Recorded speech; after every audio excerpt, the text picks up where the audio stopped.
So this is about Haunted Hollow, which is the recording studio for the Dave Mathews Band. And when I would go down to see Carter, one time they didn't have a hotel for me to stay at. So Carter said, well, why don't you just stay at the Haunted Hollow? And I said, okay. And it's not far from his house. It was like a mile or two away if you went through the woods. But it was an interesting facility.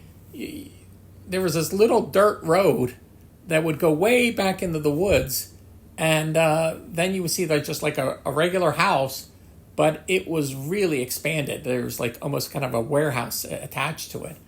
And when you went into the house, it was like an old woman's house, with wallpaper and, it just looked like an old person's house. But there was a threshold that when you walked over, it turned into this ultra-modern recording studio. And it had a big API console in there and a big Genelex. And I think I have some pictures of the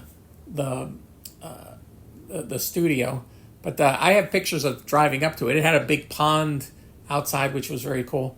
But also, the Dave Mathews Band, every performance they did, they recorded it and videotaped them. So the warehouse is what kept all that stuff there. And they had staff there to categorize that and make sure everything was done properly. But I had to stay at the Haunted Hollow, and they had, on the house side, you could stay in the bedrooms. But the thing, it made me a little crazy.